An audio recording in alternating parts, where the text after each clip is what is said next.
Hi, I'm John Maxwell. When the top companies in the world are looking for trainers, speakers, and coaches, there's one name that stands above the rest, and that's Maxwell Leadership. Our certified team members have gotten proven results for companies all over the globe, and our reputation, I'm proud to say, is second to none. Some of our members have risen to the top of their profession, including the one you're going to meet today. I proudly introduce you to my friend Bob Fabian Zinka. Welcome to the Leadership and Success Podcast with your host, Coach BZ, where we help you lead with purpose and succeed with impact. If you're ready to grow into the kind of leader others want to follow, this podcast is for you. If you're determined to elevate your success and leave a lasting legacy, this podcast is for you. As my mentor, Dr. John C. Maxwell reminds us, everything rises and falls on leadership.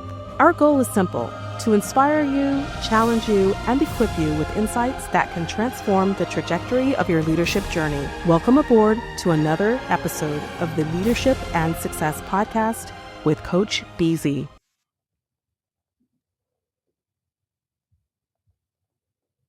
And I know you mentioned heat maps, and so the title of today's show is Tim Leech Loves Heat Maps and Risk Registers.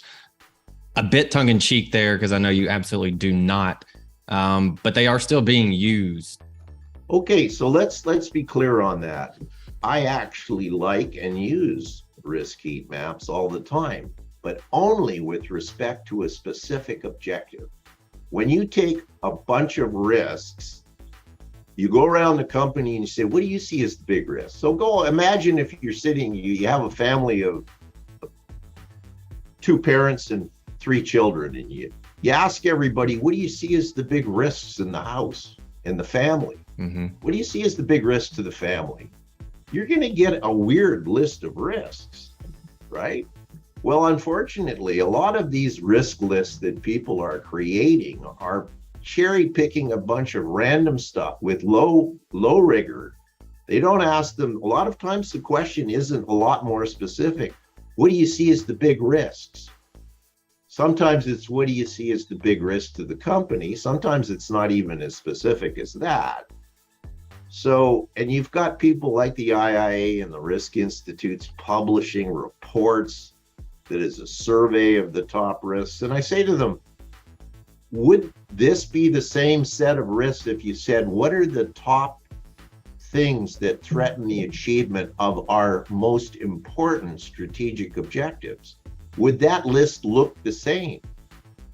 The answer is no, it wouldn't look the same if you changed the question to, what do you see as the biggest things that could create uncertainty we won't achieve the most important objectives to long-term success?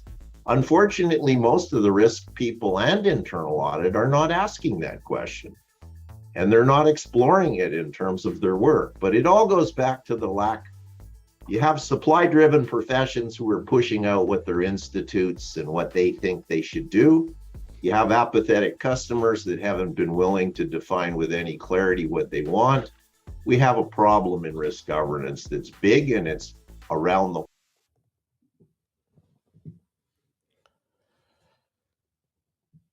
Hello, everyone. Welcome to another edition of the Leadership and Success Podcast. I am so overjoyed today, really honored and privileged to be speaking to really one of the world foremost expert in governance, risk, and assurance.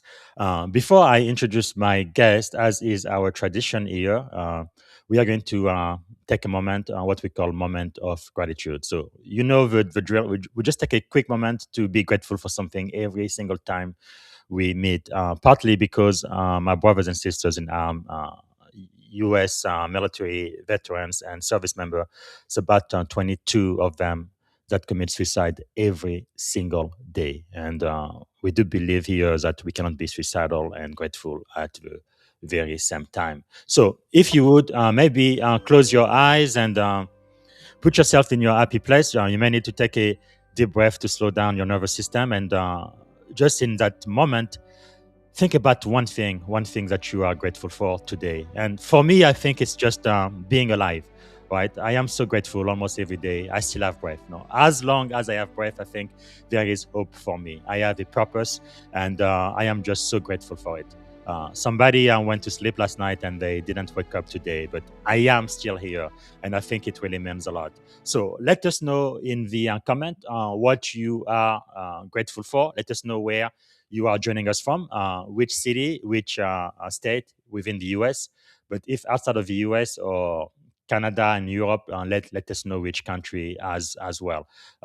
Let us know what you are grateful for. And of course, if you have a question for my guest, go ahead and type it in the comment and we will be answering live. Okay, let me see if I can properly introduce our guest today.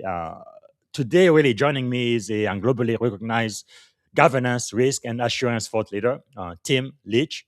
He's the founder and managing director of Risk Oversight Solution and author of the upcoming, I believe it's going to be an instant bestseller, Mission Critical Governance, focusing on what matters most, which will be released August the 10th. But I triple check in the US, the Amazon store will allow you to pre-order today. All right.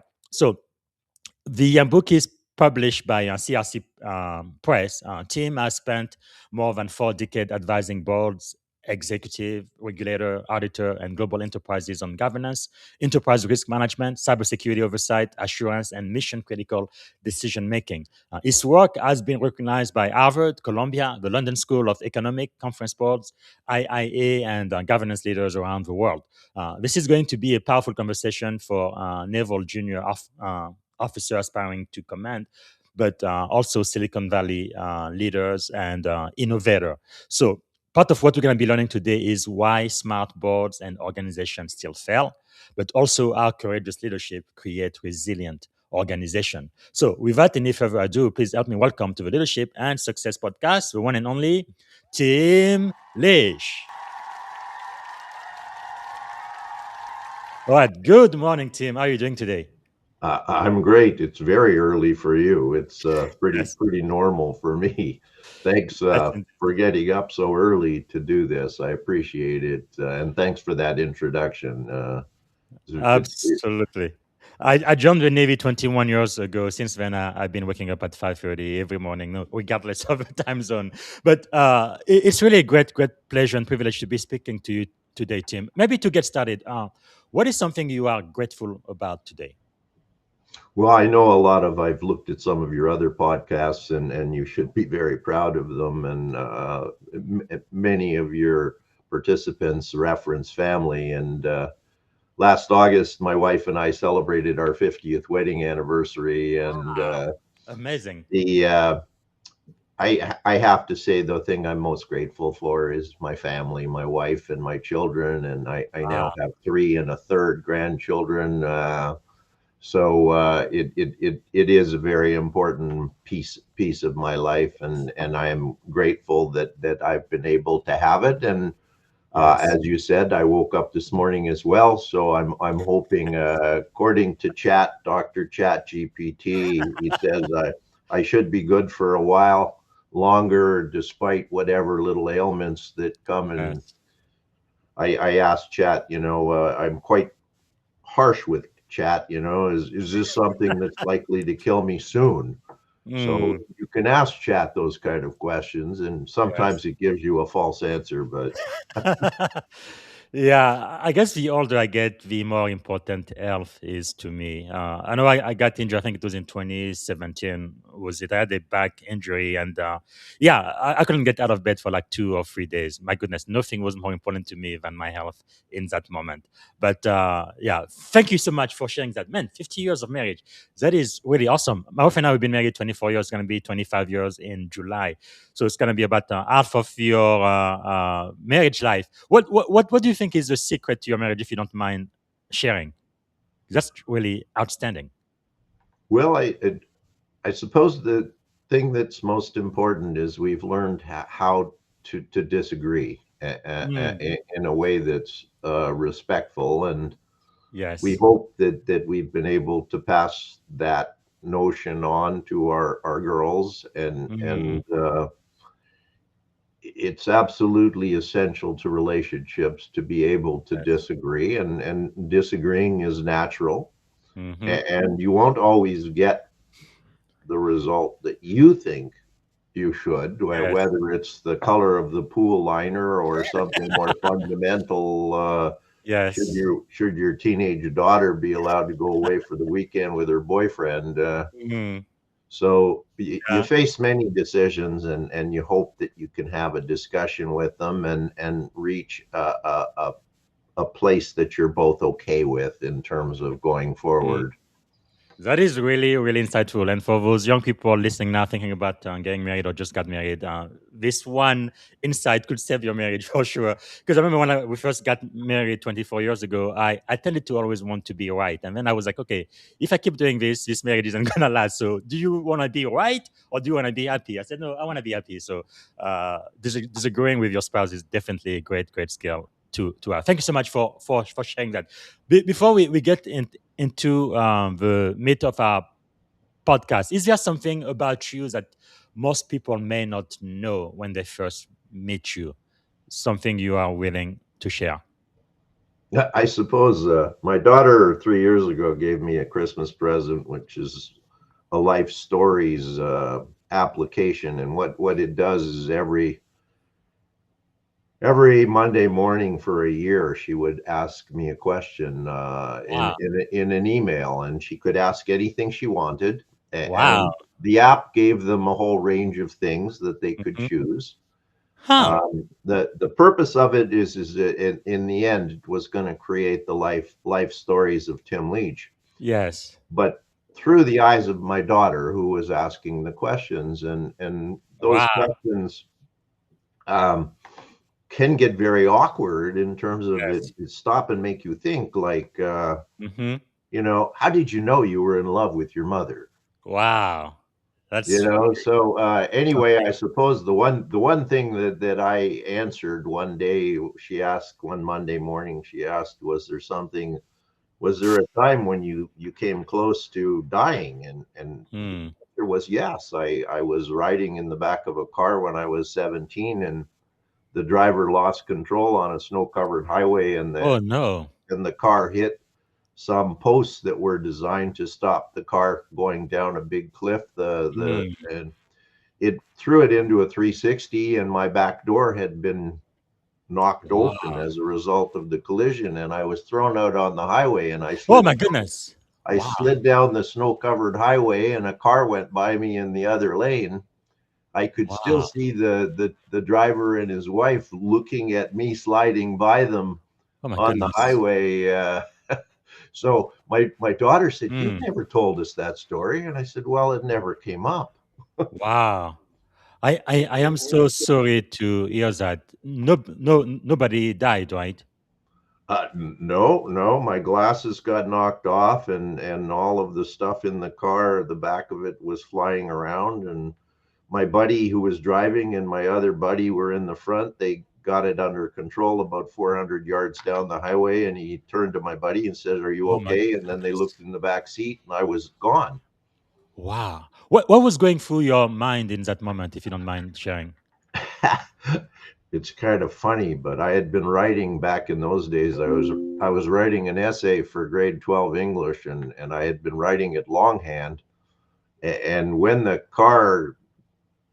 back gate flung open, and all the stuff fell out, and my essay was flying all over the place in the snowy Wow. highway, and my number one goal was to recover those 12 pages that I had written of In this. that moment, really?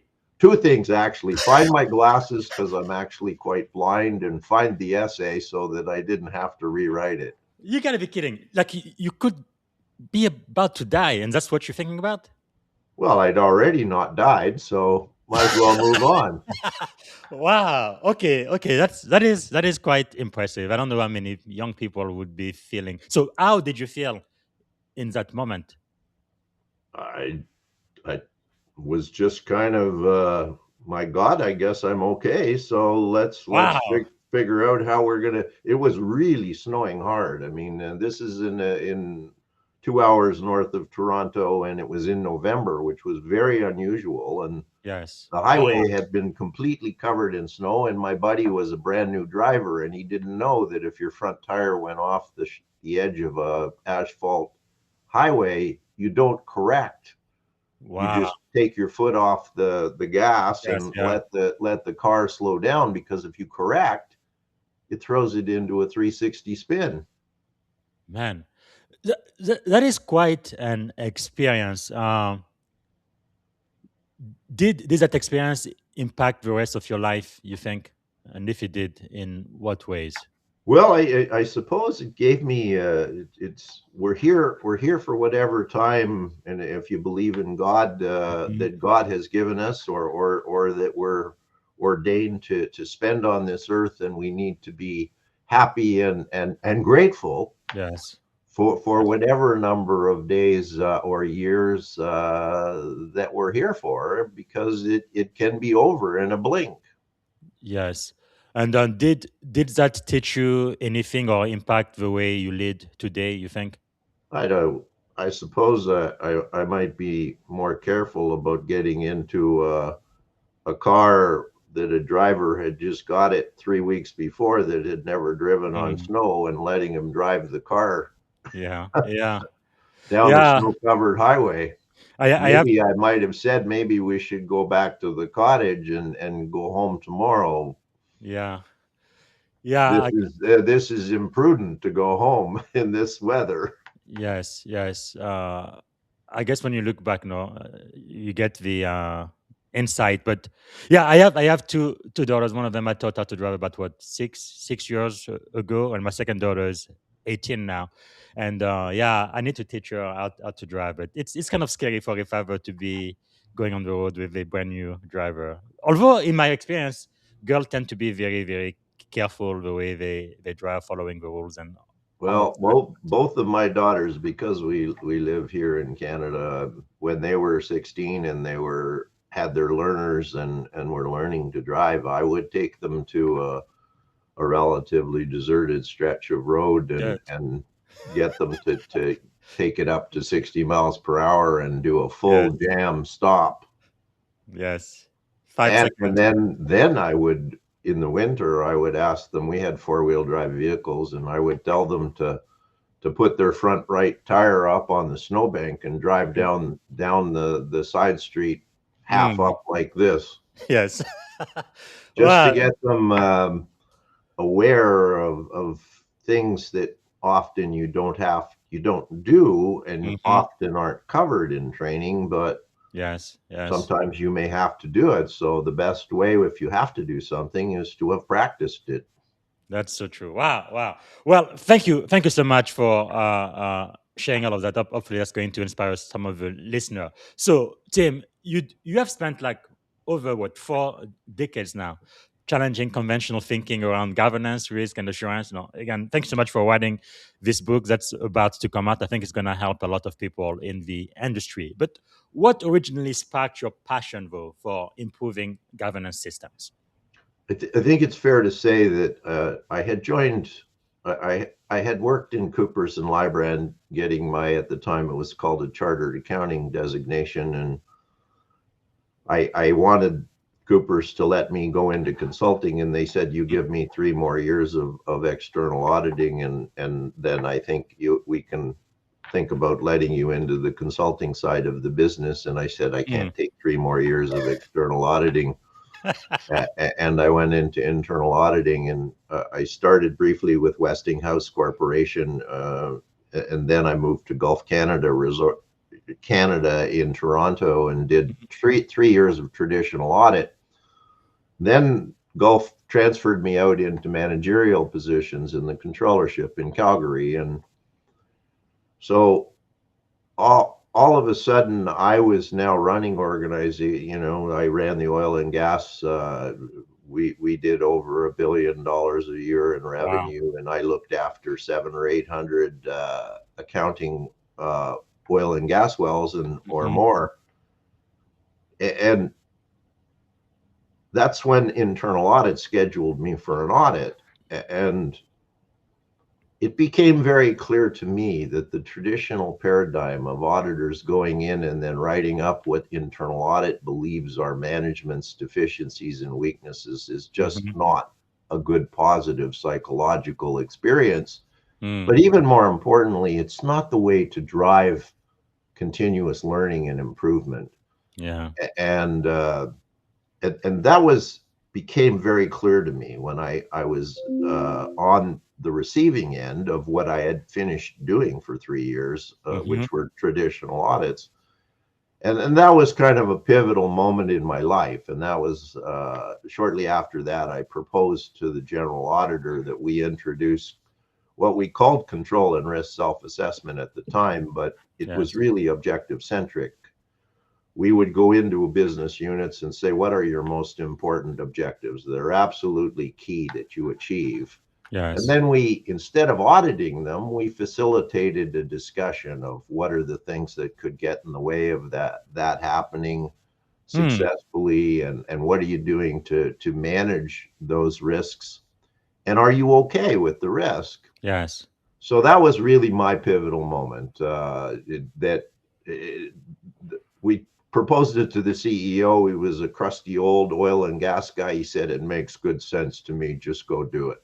Wow.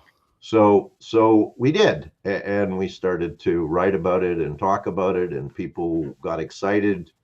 We got invited to speak at conferences, and people started ringing up saying, we need to come and visit you. We want to understand what you're doing there. Yes. And that was 1985.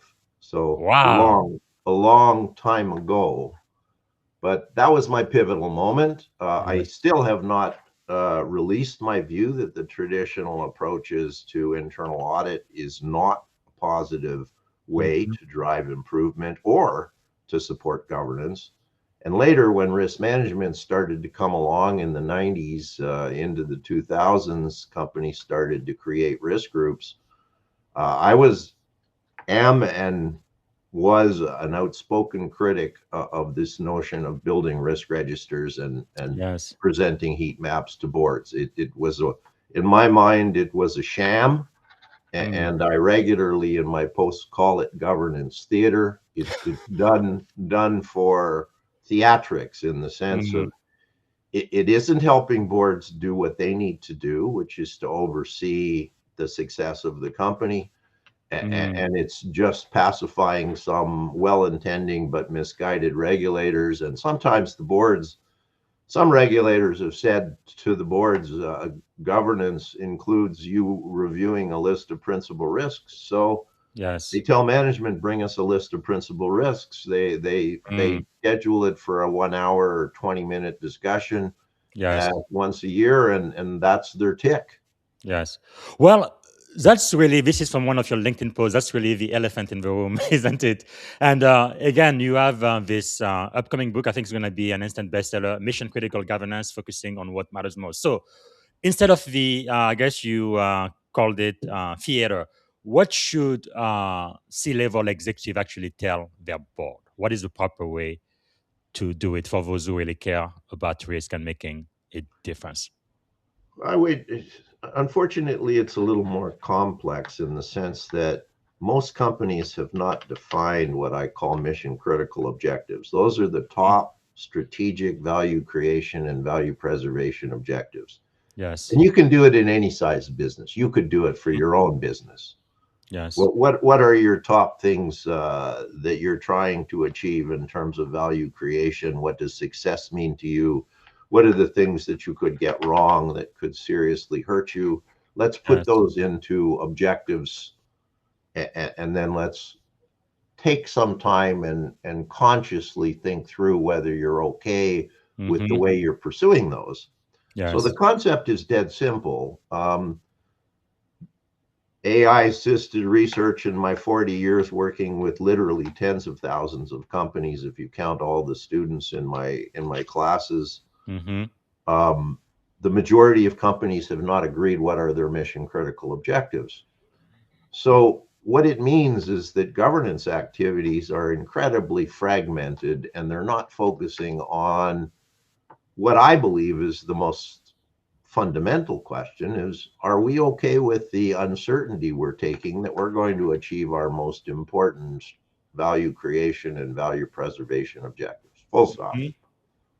And unfortunately, for a lot of complex reasons, internal audit has evolved. It provides virtually little support for Yes. mission critical objective information.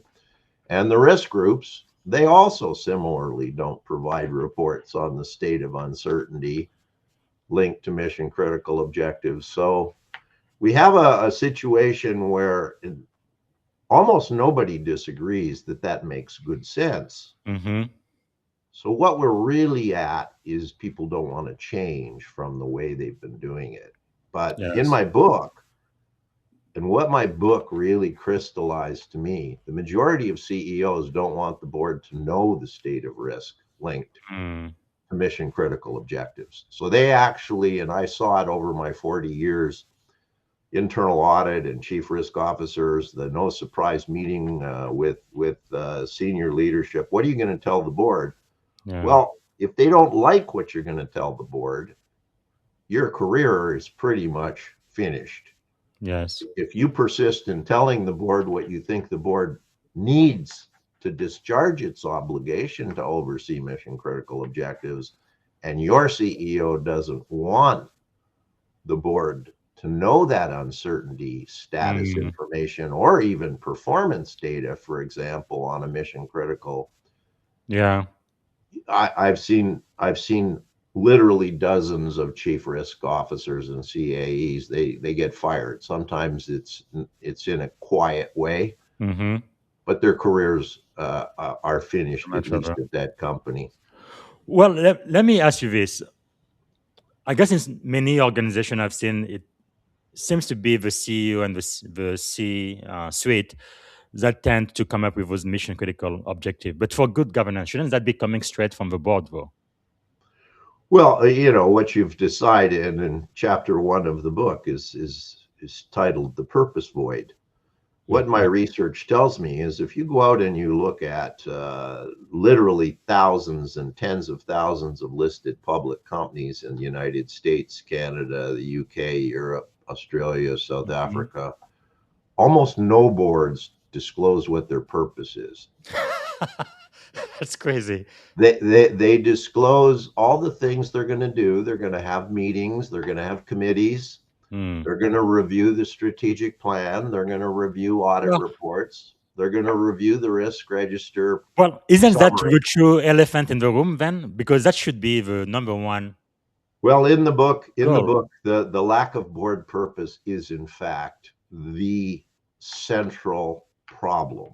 Yes. And the book actually proposes what I think the purpose of a board should be, but it also analyzes, and this was important in my research. Chapter 2 is called the Don't Tell, Don't Ask Governance Syndrome. So CEOs don't want to tell the board the state of risk linked to mission critical objectives, but boards don't want to ask. Yes. So I have a team of a psychiatrist and 2 psychologists, and they've done guest posts for me, and I've done extensive research. There is a lot of human behavior reasons why the CEO doesn't want to share the true reality of uncertainty with the board, and a lot of complex reasons. The board in 60 seconds could ask the CEO, what are this company's mission critical objectives, our top strategic value creation and value preservation objectives, and who's going to be telling the board about the state of risk linked to them? That's it, 1 minute. Yes. Yes. They don't want to ask those 2 questions. So then you say something that would take a minute. I mean, doesn't that question seem logical to you that a board should want to ask it? Yes. Yes. They don't. They won't.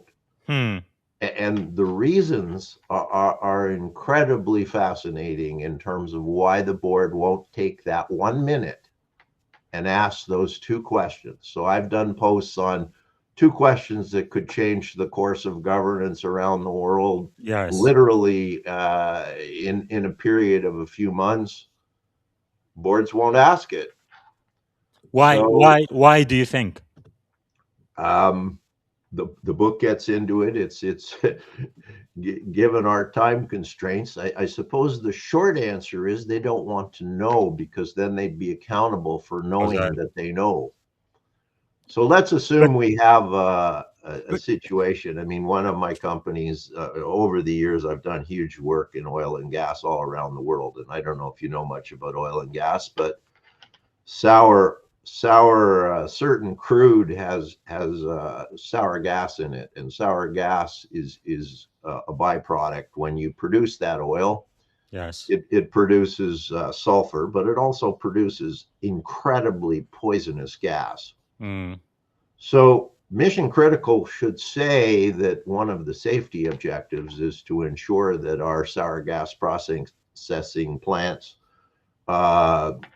maintain zero likelihood of a sour gas leak, because it can literally kill neighboring. Yes. Similar to my clients in the nuclear power generation, you have a nuclear radiation leak. So mission critical says, okay, well, the board should be on top of that, right? Well, that means there should be an objective. That objective should have an owner who's a management person. Analysis should be done on what are all of the risks that could cause a sour gas or a radiation leak. Yes. What are we doing about each of those risks? What's the likelihood of the risk? What's the consequence if it happens? What are we doing to treat the risk? And what's our current performance in terms of releases, near releases, near misses? Yes. That data should go to the CEO and the board.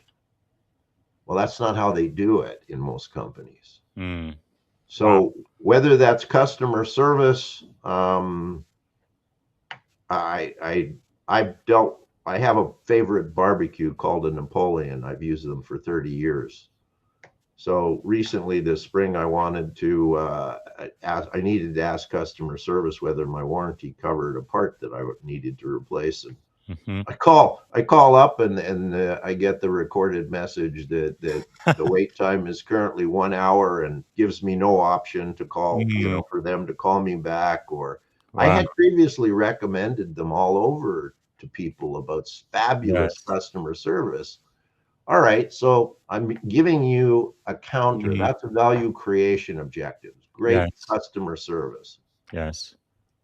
Well, who's the manager that's talking to the board about the state of customer service? What kind of quality information is being delivered to the board? Why hasn't the board asked? Well, in the Boeing case, the derivative shareholder action was going to sue the board for negligence. They settled it for $3 or $4 billion out of court because I don't think that the court concluded there was adequate evidence that the board wasn't overseeing what was a mission critical objective for an airline manufacturer company, an aircraft. Wow. It got settled out of court. Wells Fargo, the fraud of fake accounts went on for 10 years. What was the board doing during that entire time? Why wasn't the CEO talking about what was happening as a result of the CEO's hugely aggressive sales targets, causing people to create fraudulent accounts? So the book goes through all of the various, and I've been a student of governance disasters since the 70s. There is ample evidence the majority of huge governance disasters can be traced to weak board oversight of mission critical objectives. Yes. So then you say, well, they're smart people. Why aren't they asking for reports on risk to mission critical objectives? So then the book gets into a very rigorous analysis of the information loop problems, and it's supplemented by the research. I've had my psychiatrist and psychologists help me with, as well as AI research. If you were to ask your AI agent, why don't all boards ask management for reports on risk linked to mission critical objectives? Try it. See what AI tells you. I wonder if a couple of your posts have the answer from the movie A Few Good Men. They just can't handle the truth, can they?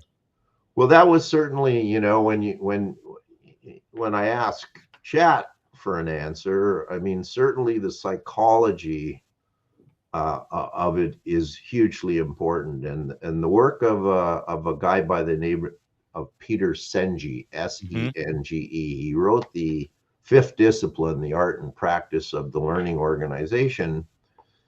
Hugely important book to me. So what he said is when you can create a shared vision and you can get people to look at their current reality, if there's a disjoint between the current reality and the shared vision objectives, people will learn and try and close that gap.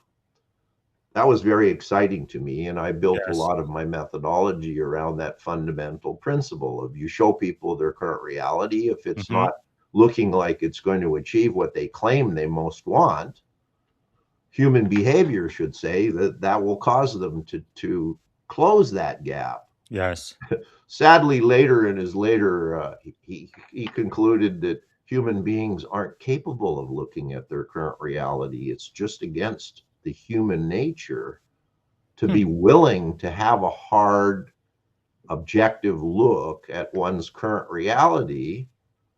So he said, what I said about creating learning organizations, unless humanity can learn to look at their current reality in a clear, objective way, continuous learning and improvement is going to be an elusive goal for the majority of us. That is quite interesting. And again, the book you just mentioned, we do have a digital library for this podcast. I'm going to add it. The Fifth Discipline, the art of and practice of the Remember, learning. that was the one that inspired me and gave me hope. And then it was a later one where he dashed it and said, everything he said in this one, he's not sure. He's not sure it's true because he's not sure human beings and companies in particular are willing to look at the current reality. And if you think about it, what those CEOs in the don't tell, don't ask governance syndrome, which is a big piece of the book, they don't want to show the board the current reality because they're afraid the board is going to ask them a whole lot of questions about their judgment and how they concluded that accepting that level of uncertainty was the right thing to do. So the easiest way to avoid those questions is don't tell the board. Yeah, but that's not the right thing to do, though, especially if you care about your organization, I mean, long term, right? Now, as someone who's built and sold one of the world's first integrated risk and assurance software platform, we do have quite a few wannabe entrepreneur within my audience. What leadership lesson did entrepreneurship teach you about uncertainty and accountability? Well, my history is I built a methodology to help companies self-assess their current reality on mission critical objectives. And I was successful, and companies started to actually pay me up to $100,000 for what was a CD at the time. That was a collection of training courses, reference aids, and materials that they could help them implement the methodology. So companies like Mobile paid me $100,000. It gave them the right to use the methodology across their whole company. The success I had with big corporations like Mobile and Telstra in Australia and KPMG licensed my methodology around the world in 22 countries caused me to build software, which you refer to, and my software was called CardMap, and CARD stood for Collaborative Assurance and Risk Design. And I branded all of my tools, CardMap, CardLine, Card Model. Everything was branded around collaborative assurance and risk design. The central seeking consensus agreement on the acceptability of uncertainty linked to key objectives should be a central goal of every corporation, but it should also be a central goal of people, individuals. So when we look at that, the software, I was passionate about it. I promoted, my clients started to, if you can imagine a company like Mobile implementing risk assessment on all of their mission critical objectives in 100 subsidiaries around the world. Wow. So you get the sense of data. All of that needed to be consolidated for a consolidated report to the big parent company. Yes. So it became clear we needed software. So I was, I suppose, young and bold and crazy enough to say, well, damn it, if we need it, it doesn't exist out there. I'm going to go build it. Wow. So I convinced four of them to give me $100,000 on the premise that I could deliver software that would do what I told them. And I used that money, and we built version 1, and we released in 1997 of CardMap.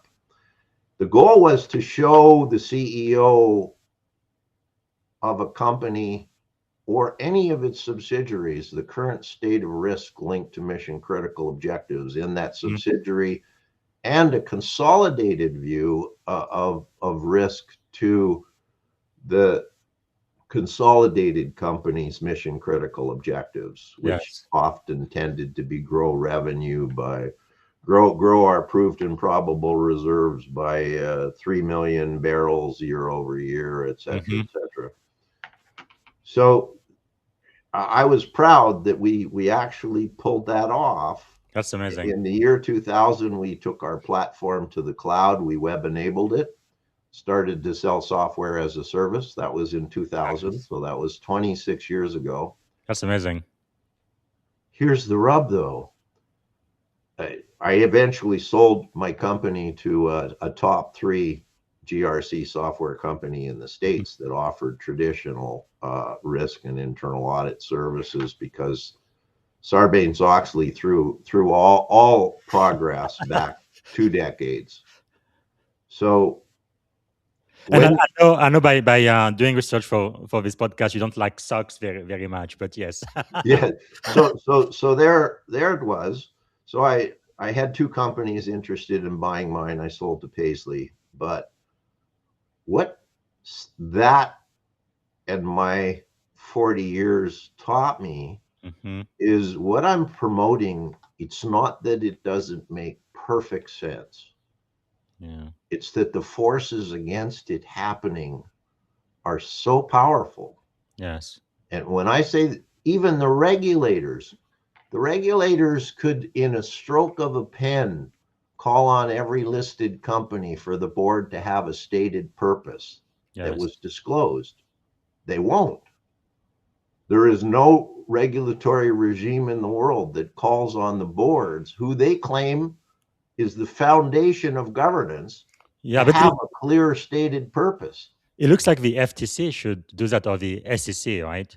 One would think. So I've published posts. Why won't the regulators say that boards should oversee risk linked to mission critical objectives? It's not a hard concept, right? Yeah, it makes perfect sense.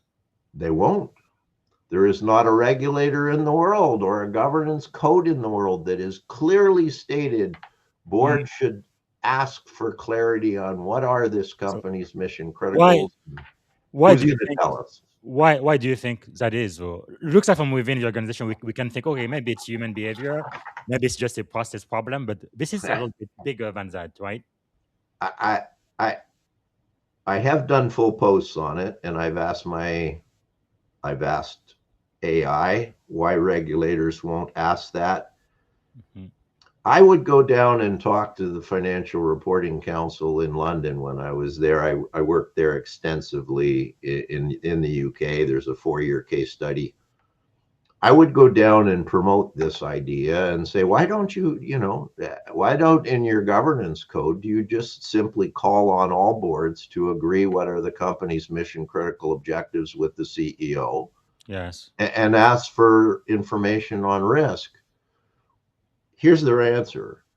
Tim, it makes perfect sense. It's too big of a change. What?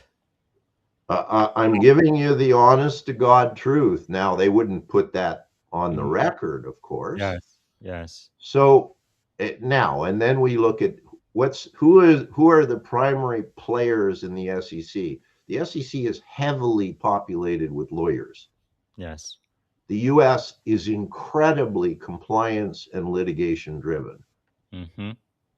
So Although the SEC says their job is to protect shareholders and broader stakeholders, the SEC has been unwilling to, and I've sat in Washington and presented these ideas in person Wow. to the powers that be at the SEC and the Public Company Accounting Oversight Board later when it emerged after Sarbanes. Yes. They are unwilling to do what would obviously improve governance exponentially if they did. Do you have any insight why? I suppose the cynic in me says the lobby actions in the government at the political level make sure that the SEC won't do anything that their political masters will be unhappy with. And who do they answer to? Well, there is a strong view that the major corporations have a strong controlling influence on agenda. Well, thank you for publishing your book. Before we talk more about the book, sir, we have our first live question from the audience. James Skinner says, I have a similar approach, that is deriving concept of intangible assets. Those assets which support the organization business model and achieving strategic objective, and for which we need to steward and grow for the overall sustainability of the firm. However, I found some organizations don't want to spell these out formally. Okay, we talked about that. Either effort to do it well or as if somehow creating clarity creates new problem gaps, I guess more work. Can you comment on what you think the reason is why board senior management do not want to articulate this? This is really the elephant in the room, my friend. And really, okay. So why is that? A piece that I didn't touch on that's extremely important is chapter 1 also. Surprisingly enough, in spite of scores of books on corporate governance, governance code, guidance, there is no clear definition of governance. So not only do boards not have a clear statement of purpose, the purpose of governance is not stated either. So one of the things that sounds so basic, though. Okay, so it goes to the question. Oftentimes when people are writing, so you have the South African Governance Code and you have the brand new guidance from COSO, and the NACD withdrew from the project. They didn't want to be associated with it. They were associated with the May disclosure exposure draft, and then they pulled out and didn't want to be associated with COSO's final guidance that was issued in July. Unfortunately, many times when you try and define governance, it comes down to everybody's agreed that corporations should have a clear purpose. Well, does that purpose just focus on enriching shareholders and creating shareholder wealth, or is it, are corporations in our society designed to accomplish broader objectives? And it's the difference is called shareholder capitalism versus stakeholder capitalism. Yes. The US was trending towards more stakeholder capitalism. That has been aggressively reversed under the current political regime.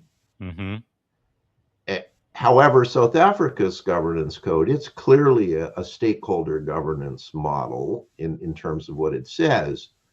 So what that means is that nobody clearly wants to define governance in terms of its purpose. So is the purpose of governance to enrich people that buy your shares? Or is the purpose of governance to ensure the company is establishing and accomplishing some broader purposes? Well, the general consensus is that boards should decide on the purpose of corporations and the corporation should disclose it. Well, that's a pretty new idea. And a lot of American corporations, what they disclose as purpose is rhetoric that it really defies, is that clear what their purpose is? Yes. So unfortunately, in chapter 1, it isn't just that boards lack purpose. Boards lack purpose because governance lacks a clarity on what its purpose is. Yes. So why are most boards purposeless? Well, because governance is not clear on its purpose. If governance was clear on its purpose, boards would be far more pushed into stating what's the board's purpose and fulfilling the purpose of governance. So we have a global, and this is AI researched all over the world. This isn't unique to the United States. Yes. This is a purposeless governance, and purposeless boards is the root cause of why governance often fails, because there's no clarity on purpose. So boards say, well, we just did a board assessment. Well, what did they assess against if they don't have clear purpose? How do you do an effective assessment if you haven't told anybody what your purpose is? Yeah. But I mean, this is really mind-blowing, because what you're saying is not rocket science. It makes perfect sense. It's actually basic. And we've been doing this for a long time. So it's wow. Well, what you've identified is one of my sources. So 40 years it's taken me to really crystallize this. Yes. So it's the book is the clearest articulation of what's wrong in governance that I've pulled together in terms of persuasive arguments. Yes. However, very few people over the 40 years have argued that the core concepts of focusing on mission critical objectives and making sure that management and boards are aware of the current state of uncertainty in order to drive improvements, and the notion that every company should be able to take all the risks they want, subject to only one caveat: that level of risks should be okay to the board. Yes. But that presumes the board is aware of the risks that management is taking. And the majority, so when governance fails, the number one defense over the last 50 years, boards say, we didn't know. Yes. Sorry, had we known this, of course we would have done something, but it is your job to know. And there was a case in Australia just got argued. The Australian government concluded that the board defense of I didn't know is fine. But literally, the courts in Australia decided that the board defense of I didn't know was acceptable to the court. How can that be acceptable? And they wouldn't hold the board accountable. Now, U.S. courts, Chancery Court in Delaware, which is the primary court where derivative shareholder actions against directors are tried. Yes. They have said that boards should ensure there is a system that provides the board with information on risk linked to mission critical objectives. Yes. However, they've been pretty, we'll call them, for lack of another word, chicken shit cases, meaning they weren't seen as real big cases that directors should care about. Now, Boeing and Wells Fargo, those wouldn't have been minor league cases. They got settled. The vast majority of director and officer actions against boards for negligence are quietly settled because it doesn't expose the board to was the board overseeing mission critical risk. So you settle it out of court. You keep all of the details away from the public because, of course, a court hearing is public. Yes. So the D&O insurers settle for billions and billions and billions of dollars. Of course, the shareholders all pay for this. Yes. And it becomes why won't the D&O insurers just point blank ask, is the board getting reliable information on risks linked to mission critical objectives? Well, if they ask that, they are fearful of the answer. So the majority of companies, the answer right now is they don't. The systems are not designed to do that. Crazy.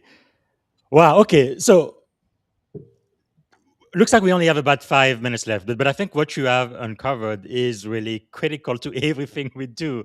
I mean, this is like, I don't know, I guess mission zero, I would say. So there's definitely this big elephant in the room, and looks like everybody knows about it, but nobody wants to do anything about. And again, everybody, we are talking to Tim Leech and the book Mission Critical Governance, focusing on what matters most. And it seems to me like it's really the fiduciary duty of every member of the board to know. It's their job, right, to be that person who is prudent and who should know and needs to know. That's why they get paid all of the big bucks. So to make a very long story short, knowing the state of affairs, and I want to especially focus on the US right now, the majority of people who listen are from the US.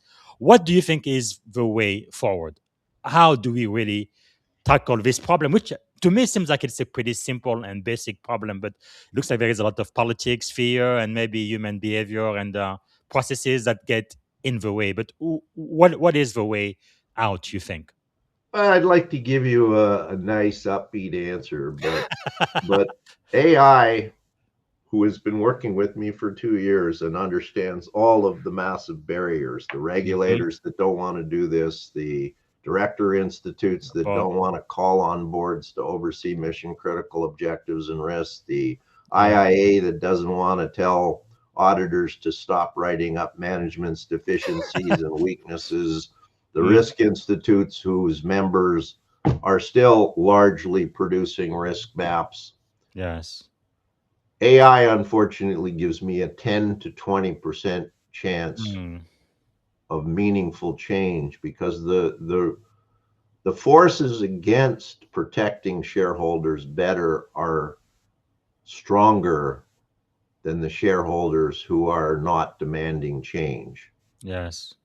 So in the absence, institutional investors have done so. Sometimes what institutional investors know about the don't tell, don't ask governance syndrome. So you do a hostile takeover and you put your own CEO in. You tell them, you damn well make sure you tell us being the investors, what's going on. Yes. All right, that's how they handle it. They get rid of the public company optics and governance theater, and they put in a different regime where they're actually in the know about what's going on. Yes. So what are the things? So in chapter 16 of my book, it says these are the things that might happen that could potentially drive positive change. Yes. If the director and officer insurance company said tomorrow, if the board doesn't ask for regular, reliable reports on mission critical risk, we'll charge you 100 and 200% more. Yes. Everything would change overnight. Yes. Yes. So if the regulators, if the SEC said the standard of care we expect of boards is that they are overseeing mission critical objectives and risks management staking in pursuit of them, again, everything would change. Yes. Yes. But I told you, director institutes don't want to do it. Regulators don't want to do it. And D&O insurers don't want to do it. Yeah, the SEC doesn't want to do it. All right. We get the picture. Now, the C-level suite, let's focus on the CISOs. Now, it's a significant portion of my audience here. We are in information warfare and cyberspace. Now, as a chief information security officer or chief security officer, depending on the company, many of them, they kind of feel trapped, between operational realities and board level communication gap. They're just like a small crowd, I think, in this big system. What advice would you give a security leader trying to influence executive leadership, trying to do the right thing? What would you tell them at that level? I would advise them to do everything they can to help their companies adopt mission critical governance. And not get fired, right? Yes, and not get fired. But a lot of IT security people are like internal auditors. They say, well, of course you should protect data security, and of course you should make sure that we have wonderful business continuity protection and plans. And it's not their job to decide how much risk to take on those points. It's management's job. Yes. So you need to make it clear that it is the C-suite and the board that decide how much risk they should take on IT security and business continuity. Yes. However, to do that, You have to overcome the don't tell, don't ask governance syndrome. Mm-hmm.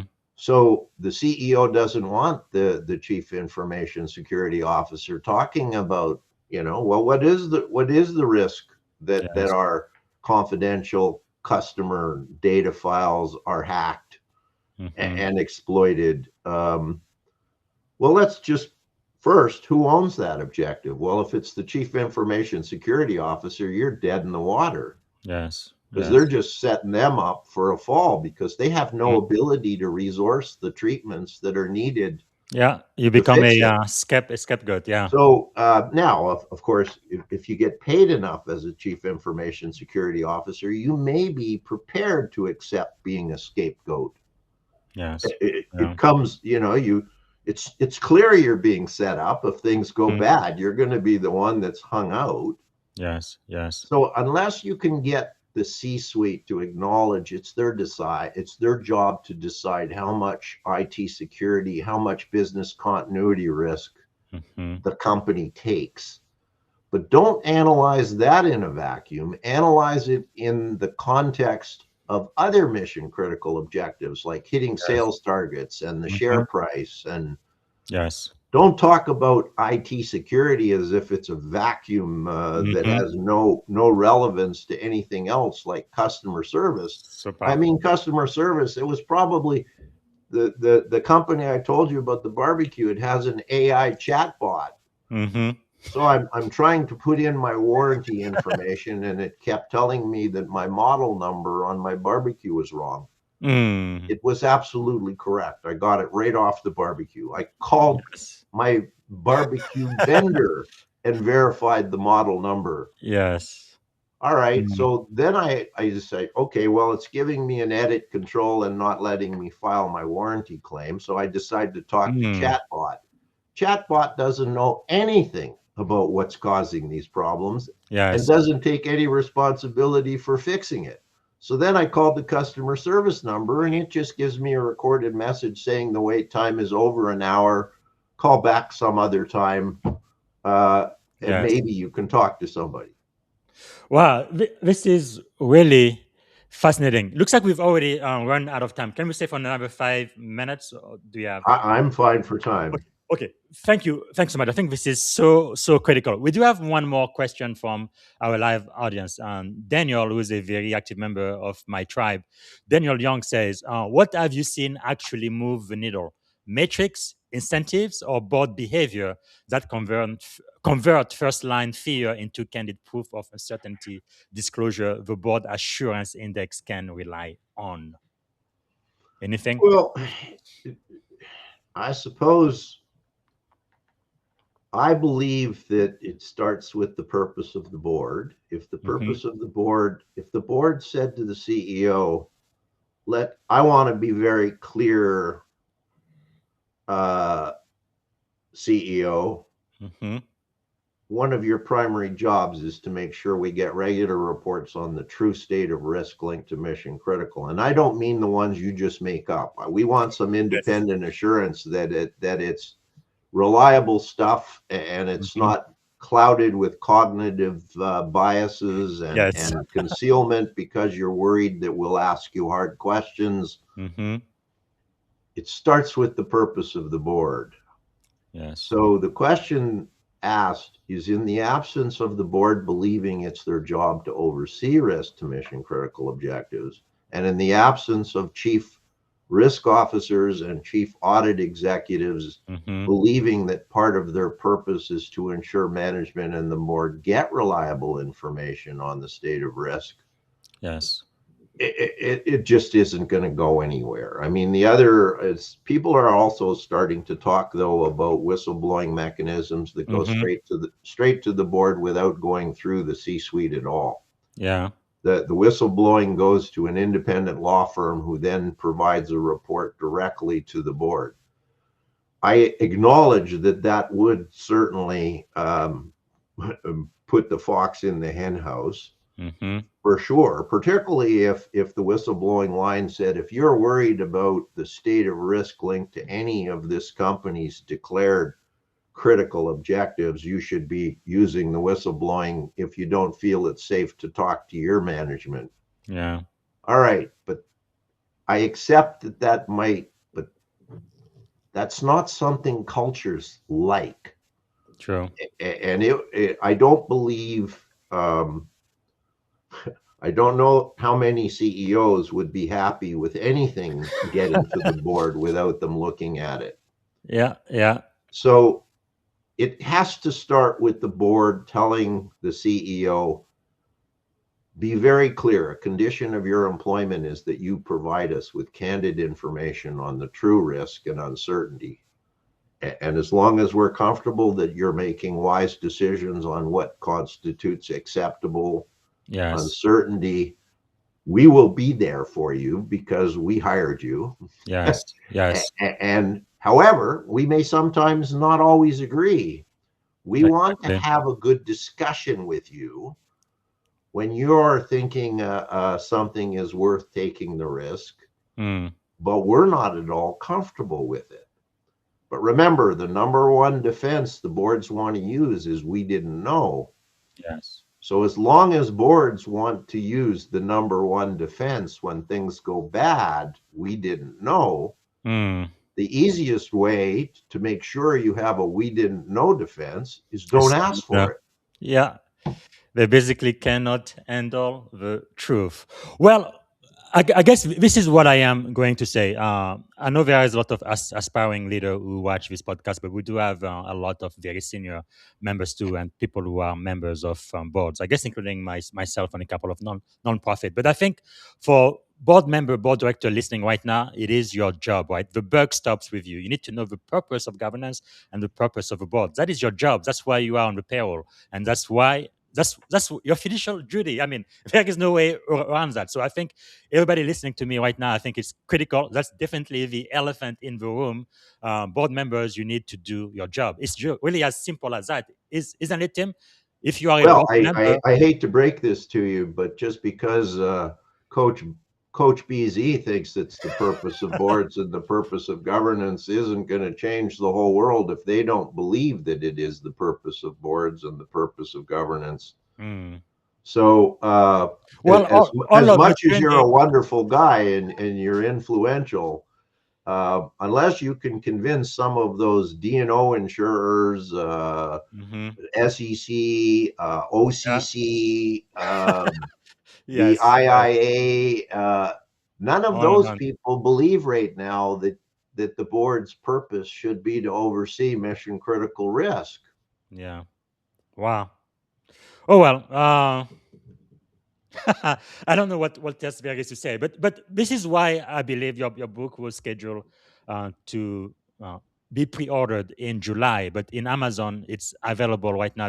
People listening, you can pre-order the book, Mission Critical Governance, focusing on what matters most. I believe this is going to be an instant bestseller, and you can now see why. So I encourage everybody to pre-order the copy of the book now. So thanks again for your time, Tim. I'm gonna need to land this plan. But before I do, let me ask you about AI. You've mentioned AI a couple of times. AI has definitely, especially generative AI, changed a lot of things in our industry, almost every single aspect, really, of society. How do you think internal audit should evolve in the era of artificial intelligence, cyber warfare, and systemic operational risk? Well, I think every chief audit executive should ask AI, is me going out and identifying what we think are management's deficiencies and weaknesses and writing them up on a small body of the really significant risks and often avoiding mission critical objectives entirely, is that the best way for internal audit departments to function?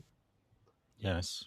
Unfortunately, I believe that AI, they're going to try and use AI to do more fault finding of management's weaknesses and deficiencies. And AI can figure, they can give you that report in, they would have spent 1,000, 2,000, 4,000 hours of audit, and an AI can write up a list of Yes. likely management deficiencies in 3 minutes. Mhm. They better take serious stock that if in a world of AI, and the book closes with the future of governance. AI will expose that current systems are not providing boards with good information on risk linked to mission critical objectives. It's just a statement of fact, and AI can verify that in literally minutes.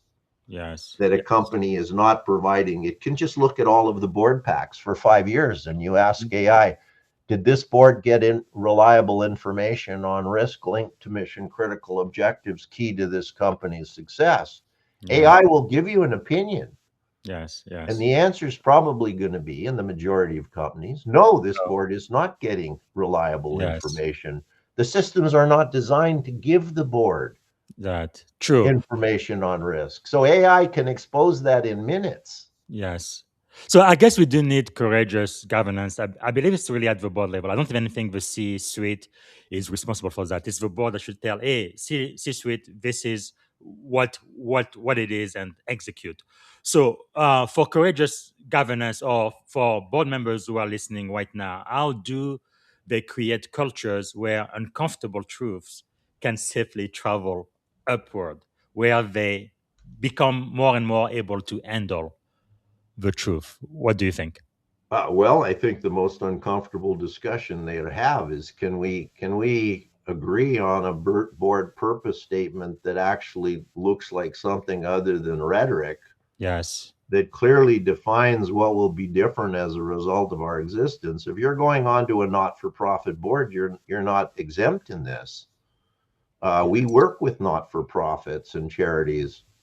There's no difference between what I'm saying. Yes. Are you going to be the board member that says to the CEO, you make sure you deliver us reliable reports, and we don't want a lot of half truths. We want to know the state of uncertainty linked to what you're Yes. claiming are key to our that we've agreed are key. And if safeguarding confidential donor information is one of them, Yes. who's going to be talking to us about the risk of donor data disclosure for others that want to approach them, and for other nefarious methods? So the Yeah. question, it isn't just an academic question. It's, will you ask it? Yes. Well, we should. We should. Yeah, it's a good idea, right? Yeah, I know. Yes. And that, Yes. nobody debates with me. I have many good buddies that sit on multiple boards. They chair boards. Mm. Go and ask a board member, why haven't you asked the CEO for regular reports on mission critical objectives risk? I guess it really takes courage, huh? Yes. Well, it takes moral fortitude Yes. and a belief that you have been appointed to represent the interests of shareholders, not Yes. to represent sticking with the status quo Mm-hmm. and sticking with the game you learned when you were a CEO. Yes. This is about, are you truly representing shareholders if the board refuses to ask management for regular reports on risks linked to mission critical objectives? That's it. So for people who are going to pre-order your book and read it when it comes out in August, what is one idea from your book you think would create the biggest impact, especially for board members? I suppose it's for board members. Do you really believe that you are representing the interests of shareholders in the company, or are you representing the interests of the management team that you put in place? Yes. And if you look at the biggest disasters in history, the 2008 global financial crises, I mean, the evidence is clear that the don't tell, don't ask governance syndrome was at full force. Yes. Yes. During that.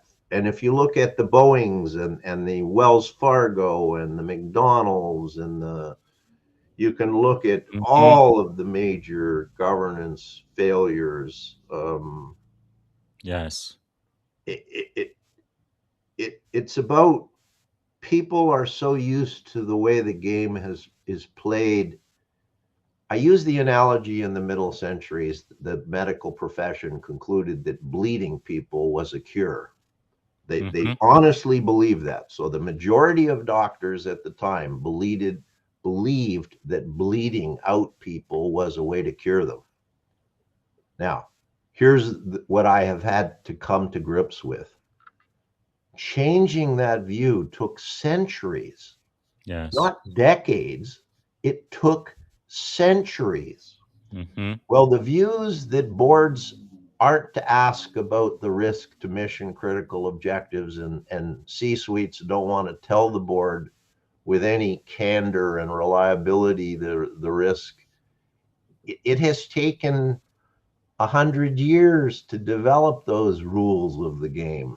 Yes. All the players, just like those doctors, they've been told that governance is having charters and having committees and approving the strategic plan and asking the head of audit for their report on the 20 audits they did and asking the head of risk for this year's risk map. They tick all of those boxes, but they are not overseeing the state of risk to mission critical objectives. True. Yeah, because what you've said is so true with bloodletting, right? King Charles III was just here a couple of weeks ago talking to a joint session of Congress. But one of his direct ancestors was named after King Charles II. He was famously subjected to intense bloodletting, I think over 24 ounces, if history says it's right, and purging. And in 1685, after a seizure, which accelerated his demise, and then rather than curing his underlying renal failure. So if the King of England at the time was the most powerful person in the world, was subjected to that, you just have to imagine when that was definitely not the right thing to do. Okay, I think we're going to have to leave it there. And for people listening, especially board member and member of the C-level suite, you absolutely have to order this book. Mission Critical Governance, focusing on what matters most for your organization, most for your shareholder, but I think for your stakeholders too. I think it's not just people making money and having profit out of what you do, but also the local community and I think society at large as well. Before we end, Tim, I want to focus back on the tribe I care the most about, aspirational military commanders and tech executive in my audience. What advice would you have for those young leaders entering governance, audit, risk, and cybersecurity profession today? What's your advice for them? I suppose bluntly, it's speaking the truth may get you killed. So be very cautious. One of the things in my training, when I was learning to be a driver many years ago, I was out with my parents and other people, and you're approaching an intersection and you have a green light. Green light says you should be able to go through. Yes. However, it's fairly obvious that somebody's coming from your right or left side, and it looks like they have a red light, but they're not going to stop. Yes. So my advice to those young officers is there's no point being dead right. So in the public sector, and I have done a huge amount of work in the public sector all over the world, including looking at the US's how they look after nuclear weapons. Yes. I trained all of the audit folks in that area. So be very clear, though, if the culture will not support it, your information about the true state of risk may be completely factual and correct. And it may show great balance in terms of competing resources. But if the culture doesn't want to hear it, you will die trying. Yes. So I don't want to train anybody to go and commit suicide, career suicide. So if you are in a culture that is don't tell, don't ask. So in the US government, who asks about the state of risk, about the stability of your nuclear bomb armaments? Does anybody think it's their job to oversee the state of uncertainty that a bomb goes off in Indiana right now in one of the underground silos. Yeah. So when we look at risk, you have to understand there is an enormous power imbalance, and there is also an aversion to transparency on the state of risk and uncertainty linked to objectives that political masters or Yes. CEOs in the private sector say are important, but oftentimes CEOs say something is important, but the facts are quite clear that it isn't. Yes. Yes. But by the decisions they make. True. So to all of those young folks out there, read my book, proceed with great caution, analyze the culture you operate on and its ability and willingness to take the truth and your capability to produce balanced truth. And many times, unfortunately, IT people in particular, they don't show any great understanding of the overall mission of the corporation and the need to allocate scarce competing resources. So it has to be clear to your masters that you understand that. But in the final analysis, if they don't want to share the accountability that comes with knowing, the easiest way is to make sure you don't tell them. Yeah, I don't So know they anything. make it clear. They make it clear, we're hiring you, and by the way, if things go badly south and it relates to information technology security, you'll be out on your ass faster than we can blink because you were supposed to look after this. Well, that's absurd. It is. Those people that work that specialize in that and work in government, and I've worked across all kinds of government departments, the Department of Transportation, tax, social services, you name it. City of Detroit was a customer. They wanted to implement. Be very aware, though, that many boards don't want to know the truth. Well, if you have one of those, be very careful about crossing the CEO that doesn't want them to know. Because they're far more powerful than you are. That is sad, but true. Okay, we're going to have to leave it there. We've definitely run out of time. Thank you so much for giving us extra time today, being one of our master teachers. Again, everybody, the book is by CRC Press, and everybody needs to pre-order it today. Mission Critical Governance, focusing on what matters most. Hopefully, we're going to help make it like not just a Amazon, but hopefully even a New York Times bestseller, so it won't be ignored. So a lot of the Fortune 500 folks are going to have to read it. And at least then they would know, especially for a board member who just have completely clueless. So they can start asking the very, very tough question. So as we end, Tim, how can my audience give value back to you? Thank you so much again for giving us all of your insight and wisdom today. Well, I hope they'll follow me on LinkedIn. And if you're a user, you can click on unfortunately, when you go to my profile and you look at my activity, I post on 17 LinkedIn discussion groups. So there is an objective-centric risk and uncertainty discussion group that I founded. You can join that, and it's a quick and easy way to go and have a look at a couple of years of posts. If you want to Google me and say, what are the most important articles authored by Tim Leech over the last 40 years? Ask an AI agent. The theme of what I've said is consistent.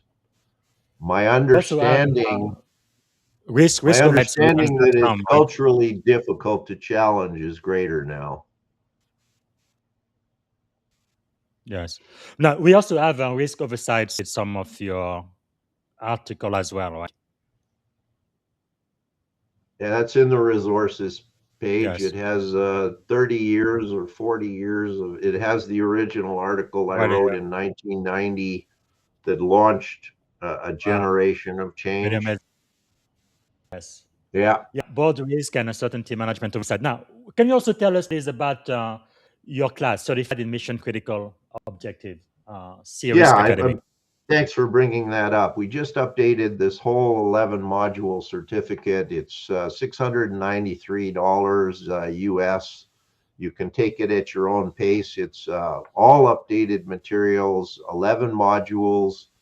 The first module is a broad overview of the concepts. The second one, though, is right into common objections you're going to face. Yes. Remember, a lot of times the objections won't be very truthful. They'll be disguised because saying why they're objecting with full truthfulness doesn't sound very good. Yes. So make no mistake, though, you're up against a lot here. If you have boards, and I'm talking about the majority of boards in the world, don't want to ask CEOs for regular reports on risk status linked to mission critical objectives. We're not talking about a few outliers here. Yes. We're talking about the majority of boards don't want to ask that simple, what are our mission critical objectives and what's the risk linked to them? You have a problem that is so embedded that the regulators have endorsed that the director institutes have endorsed that. The risk institutes have endorsed that. The IIA has endorsed that. None of those organizations just plain and simply say a key part of governance is boards need clearly stated purpose and ideally need to acknowledge oversight of mission critical. Now, if a board says, our purpose isn't that. Our purpose is to just go through the motions that are expected of us, get that documented in the minutes that we've reviewed the strategic plan. We've asked some questions. We've reviewed the chief audit exec's report. We asked some questions. We looked at the risk map and we asked some questions. That's our purpose. Our purpose is to ask questions about what management brings us. Yeah, that is really a sad state of affairs. I always like to end with a positive note. Again, thank you so much for giving us extra time today. Before I ask this last question, is there anything, Tim, I should have asked you during this time together? Anything you wanted to share we didn't get a chance to cover? Maybe you should reflect on, should I actually embrace all of these ideas when I start taking board positions?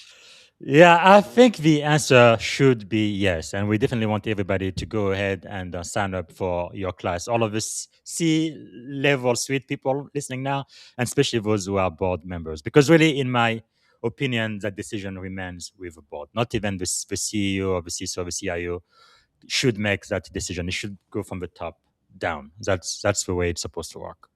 But thanks again, Tim. One question I wanted to ask before we end is, if you could go back, right, and give a piece of advice to your 17-year-old self. So you gave us the story, the beginning of the show. You were 17-year-old and you almost died in a car accident.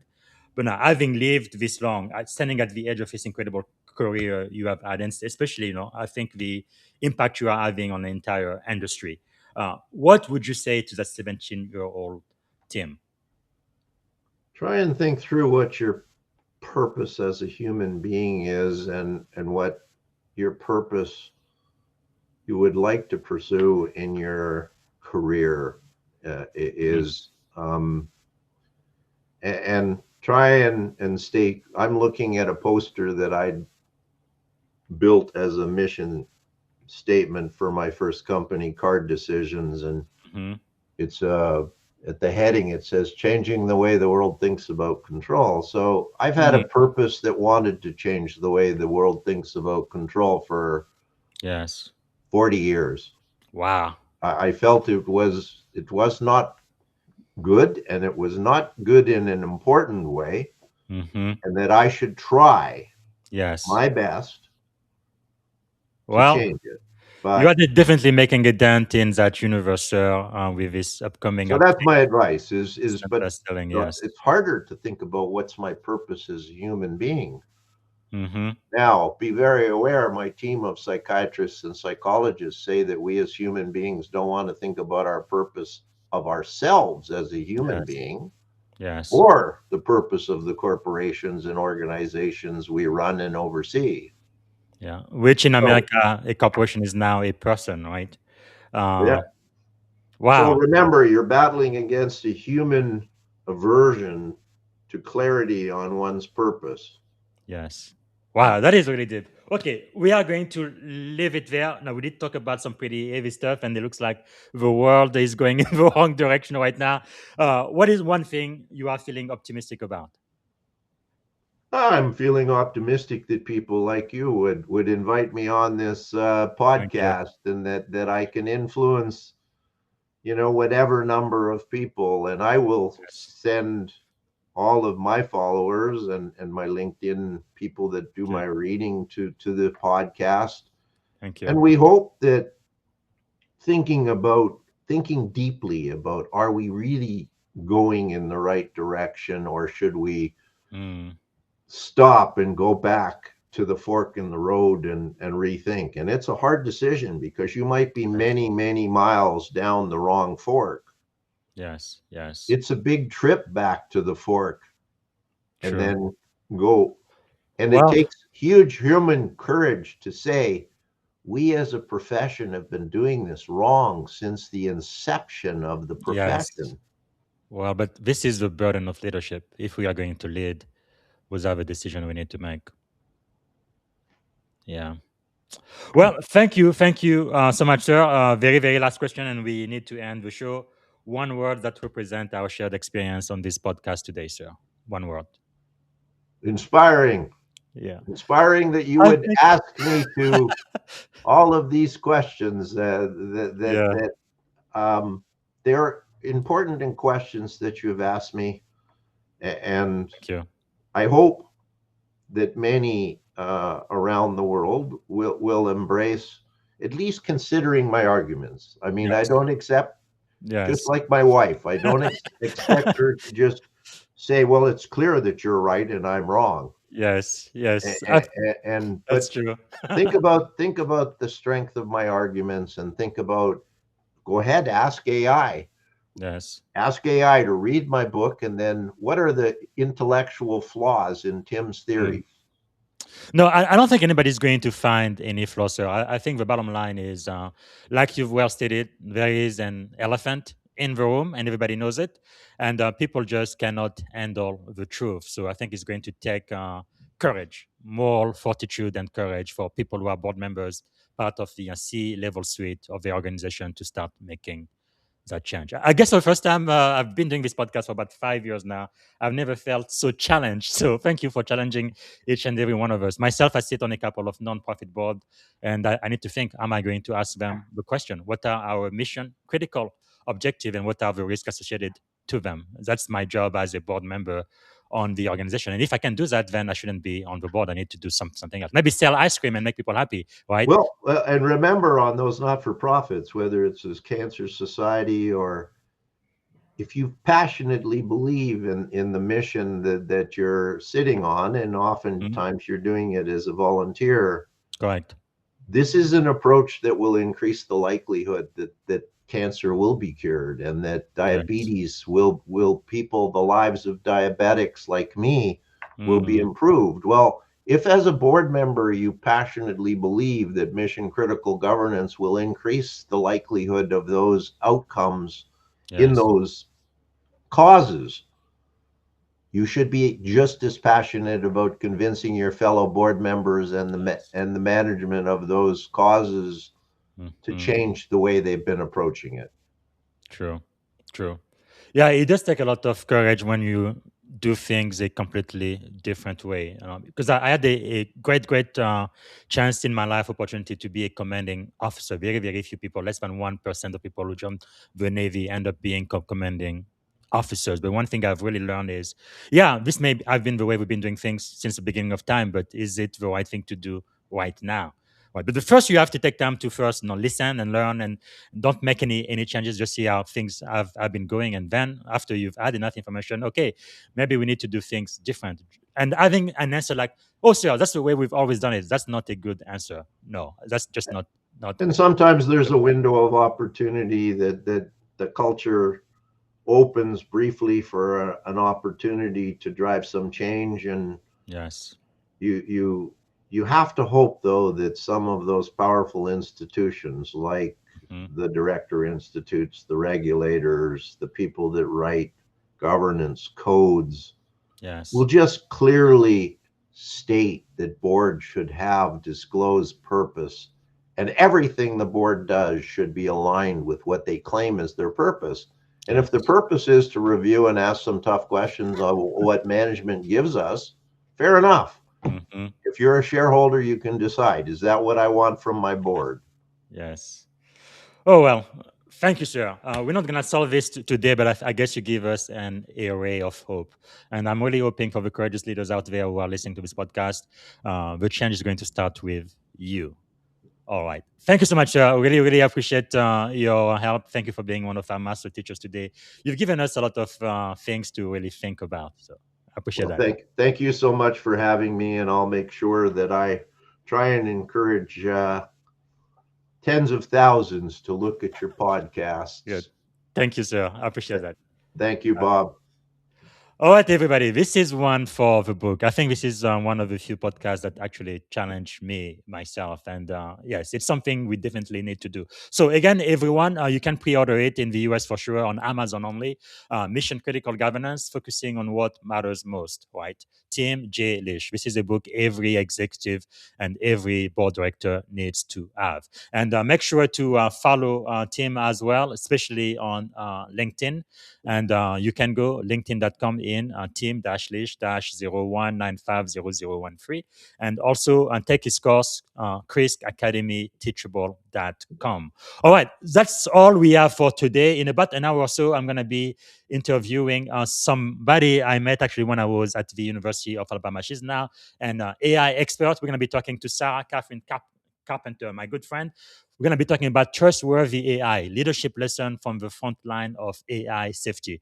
She's going to be in the green room in about an hour or so. I hope you can join us. And sometime tomorrow, I don't have an interview, but I'm going to go back to the leadership lesson and ancient wisdom from the book of Proverbs. Last time we studied Proverbs 22, and tomorrow we're going to do Proverbs 23. Again, this is not religious in any way. It's just looking at the leadership lesson from a book written more than 2,000 years ago. But those lessons, believe me, are still very much relevant today in 2026. All right, that's all I have for you. I hope to see you in about an hour as we speak with Sarah. And thanks again for watching, and see you soon. Bye for now. Thank you for tuning in to the Leadership and Success Podcast with your host, Coach BZ. If today's episode added value to your leadership journey, be sure to subscribe, share, and join us again for more wisdom nuggets on how to lead better and achieve greater success. Remember, leadership is the most critical skill of our time. The world will always need leaders to inspire others, drive innovation, and execute meaningful strategy. So why not count yourself among the bold leaders shaping the 21st century? Until next time, stay inspired, stay committed, and keep leading with excellence.